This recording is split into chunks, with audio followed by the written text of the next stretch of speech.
French Toast Knoxville on Instagram. You can go there and you can see us do all kinds of silly things. And I said silly to describe Clueless. So if you're into Clueless, you would probably be into our band.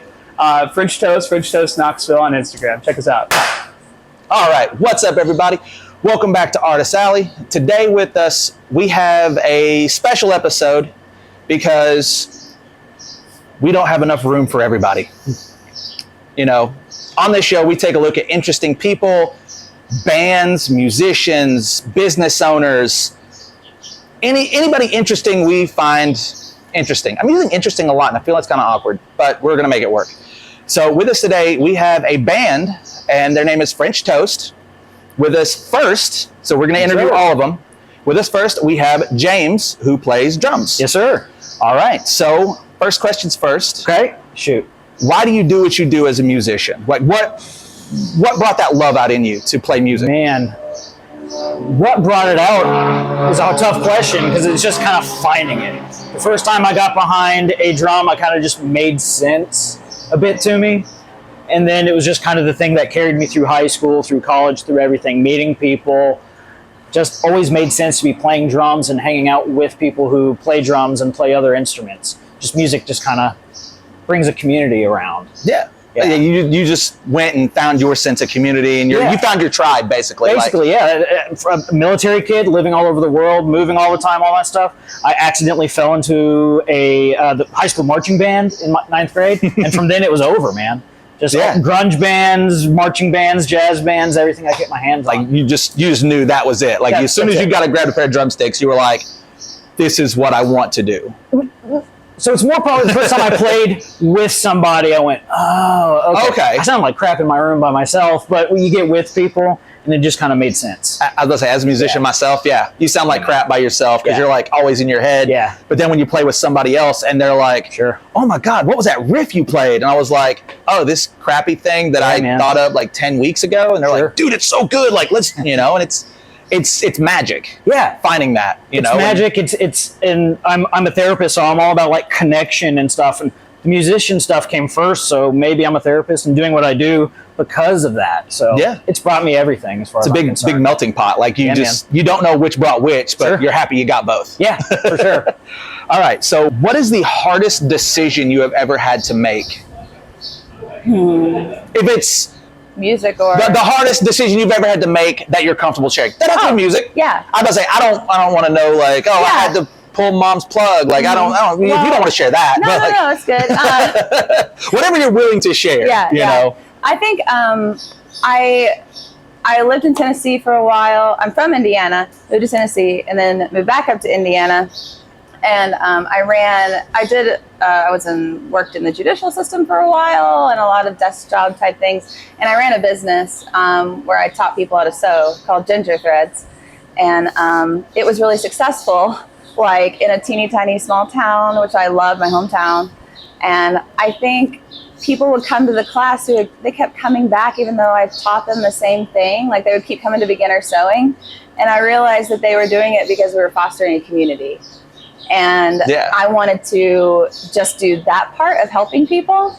And so I decided to be a therapist. And I think closing that business was the hardest thing. The community still exists, which is wonderful. They have a quilt guild, a sewing guild, but empowering women and teaching them how to sew and make their own clothes and fostering that and then closing it was hard, but it was a decision I knew I needed to make. Yeah. Well, I mean, it still kind of worked out because you said they still have that sense of community, and you said the sewing guild's still going on. So you did build that. Or, I mean, I don't want to say you necessarily did it all by yourself. There's always people that help. Yeah. But I mean, you built that sense of community, and so you did help. You know, I mean, that's a better way of looking at it. I know closing the business is hard, but still, it's like I still did something. Even closing this meant something. Yeah. And I wanted to just help people with the helping people part rather than to sell them things. So it was a way for me to kind of transition into what I do now, which is help people. But it was a difficult decision, but a good one in the end. And then relocated down here, continued school, and realized I needed an outlet that was fun and not serious. Because being a therapist in a pandemic is wild. I could imagine. So yeah. I would have to, but Yeah. yes, I could also as well. Okay, so hey, we are back. We never left, but now we're paying attention to you. With us today, we have 10, correct? Yeah. Okay, I have to keep checking because I I'm didn't stupid. name. I didn't name myself that. I had a name when I came here, and then I made friends with a bunch of musicians, And they changed your and name. they were drunk, and they decided to call me 10. Okay, so we are here with 10, Yeah. who is the bass player of French Toast. I am. All right, so first questions first. That's good. We good? Okay. That's First good. questions first. It'd Yeah. be chaos if it were otherwise. Yeah, I know. I try not to create chaos, but it usually happens. So, why do you do what you do as a musician? Like, what instilled that need to be a musician in you? I don't know, but for the longest time, I knew that no matter what path I took professionally or other hobbies, this would be something that I'd never be able to step away from. Well, so once you got into something, you were all in. In the music specifically. Oh, okay. Yeah. It's I don't know. It's something that I just can't not do. My life doesn't feel right without it. Oh, I get you. I better say, as a musician myself, I completely understand that. Like, I couldn't imagine never touching a guitar, bass, or musical instrument again. Like, it just, Yeah. it'd kill me. What's the first instrument that you? I know you're not in. Yeah, no, you're good. You're good. First instrument I ever played was a guitar. I bought a guitar at 16 years old, not knowing anything about it, having never really had an idea to play music. Yeah. But a buddy of mine I was working with, I got 3 paychecks at once because they messed up. So I had like $800 at 16 years old, and dude was like, "I'll sell you a guitar for $100." And I'm like, Nice. "Here's 100," That's awesome. and bought a guitar. That's awesome. Yeah. That's really cool. It was super dope, and I've been with it ever since. So 16 years old, almost 20 years now, Love it. and I still suck. No, I've heard your band play because we play at the same open Yeah. mics, and you're all right, man. I appreciate it. You're all right. All right is a good answer for me. I'm trying to bring back the all right that doesn't mean lackluster, you know? Because Okay. all right used to be like a really positive Yeah. thing. I don't know. I like get that. We'll work on bringing that back, man. I like it. It's all right. Okay, so if you had to give a 10-minute speech to the world, that you have a 10-minute window to say whatever you want. You don't have to take the whole 10 minutes, but you got 10 minutes to say whatever you want to the world. Yeah.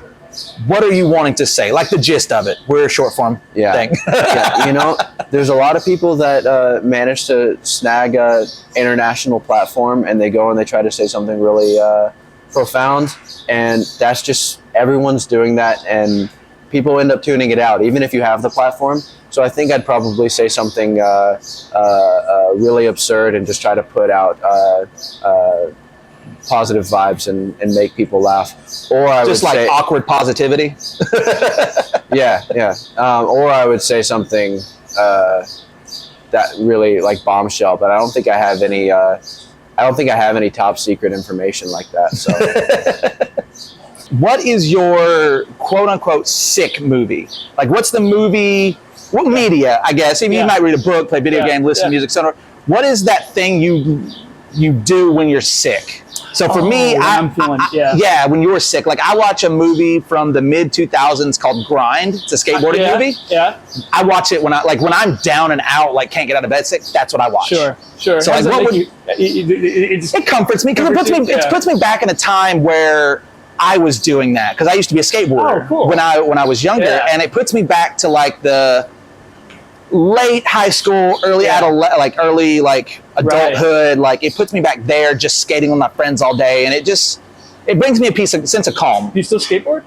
I do not. Oh, I got wow. into a pretty rough accident, Yeah, I was gonna and say I've always been too afraid. can't skate anymore. Yeah. So, yeah. I'm your tragedy story. Like I'm Okay. the reason you don't skate. Right. We'll yeah. say that for now. Yeah. Okay. Yeah, I keep that in mind. I'm too old to start now. Why would I do that? But as far as the movie or the media that really just comforts me when I'm feeling down, this is kind of silly, you might say. I hope you don't, but Clueless. It's just my jam. You're gonna tell me it's silly, man. Yeah, I know, but I mean, seriously. I mess with Paul Rudd, dude. Yeah, no, really, yeah, right? Plus, right? Breckin Myers playing a skateboarder in the movie, Exactly. I was fitting going into my to say, wheelhouse. there's a skateboard connection there. But honestly, I saw that, I guess it came out in like 94 4.95. 95. It just hit at like a time when I was a kid, but also old enough to just start kind of To like, understanding what's going on. recognize it, yeah. And I'll just flip that on, and just the hilarity and the it's kind of a heartwarming story, but about people that you don't want to be, or that don't really want to be friends with. Yeah. Right? Watching them grow. It's cool. That's what I'll flip on whenever I'm feeling down. I get it. Like that's a fantastic choice, man. Yeah. I love Clueless too. So Yeah. don't. Awesome. It's Good. it's not silly. Yeah. All right. So we got last two questions. Yeah. First one: who would win in a fight between Smokey the Bear and McGruff the Crime Dog?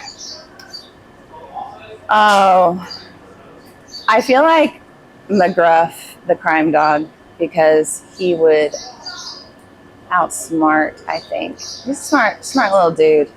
I don't know. He's an inner city cop. Yeah. I mean, he's got street smart. that's exactly what I said. Like, no disrespect to Smokey. Like, Forest Ranger's doing God's work, but like Yeah. McGruff, like Yeah. inner city cop, man. He's had to think on his feet. I mean, he's kind of a badass, so I think he'd win that one. Yeah. All right. So we're gonna go ahead and go to our last question. What is the best piece of advice you have ever gotten about anything? Man. You know, it's kind of boring because I feel like it goes back to the first question, but kind of trusting yourself. Like, James, you're here for a reason. That same sort of thing. That lesson, someone taught it to me a long time ago, and I'd forget it here and there 52 times since then. But it's still an important lesson. Like, kind of trust your gut. Listen to the people around you. Listen, whether that's in a band setting, in a personal setting, whatever. Just kind of listen to yourself and listen to people. Yeah. You know what you're doing. Yeah. All right. So what is the best piece of advice you have ever gotten? It's going to be a cliche. There's no such thing as cliche when it comes to advice. Sure. But be kind, because everybody you know is fighting a hard battle. You're the second person to give that advice. a kind of answer on that. Yeah, Like, I heard that from a professor at UT, and it was on the last day of school, and they kind of changed it up a little and said, everybody you encounter has a story, and that you can learn from if you're willing to listen. And you guys are doing that today for us, and I really appreciate you all having us here and listening to our little stories and introducing us to folks on wherever this goes out there. YouTube and the the cloud. Yeah. all right. So what is the best piece of advice you have ever gotten?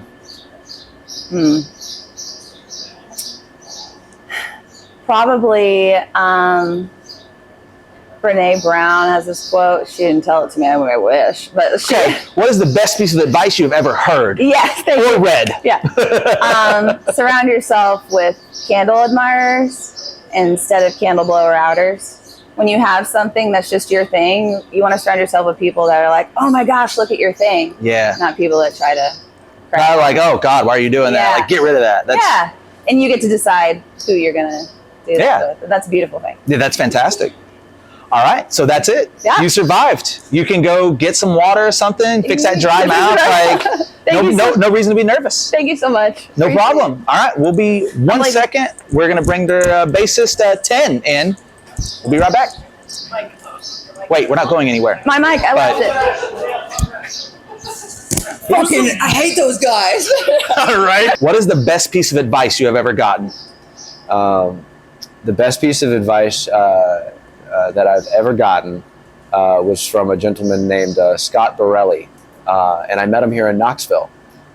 He told me that I should get a new kidney, and I did, and I'm still alive. So I'd say best piece of advice I've ever got.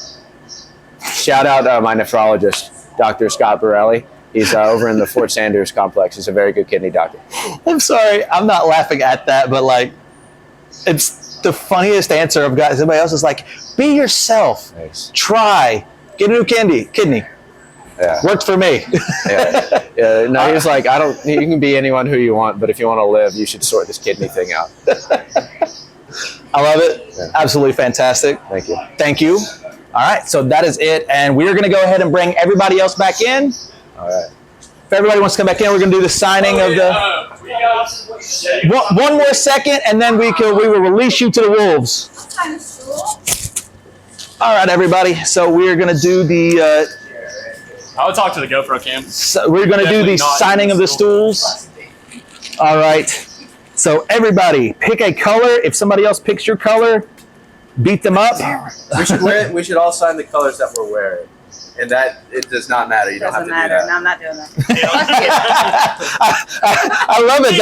I love it. He's like, guys, we should try this. No, we're not doing that. You sound exactly like a bassist, and I get it. I was gonna say I'm doing my job. They're supposed to shoot Do we need to- now. You can sign whatever you want, wherever you. Ladies and gentlemen, French toast.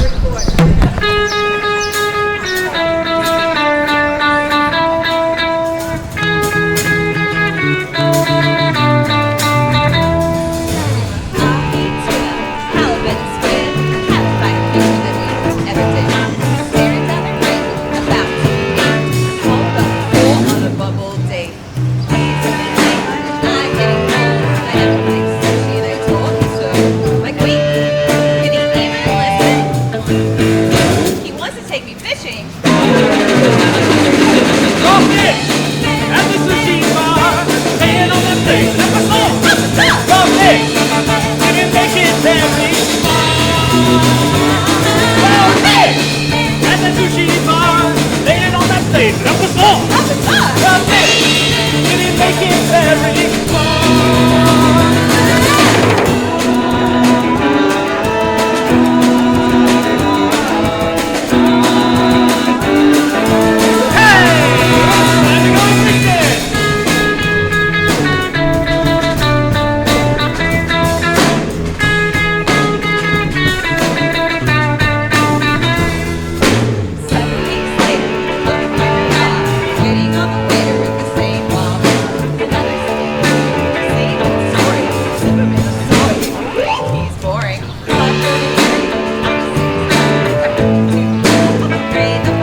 Play astronaut boyfriend! Okay. Boys on the board, it's so good!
Ladies and gentlemen, French toast.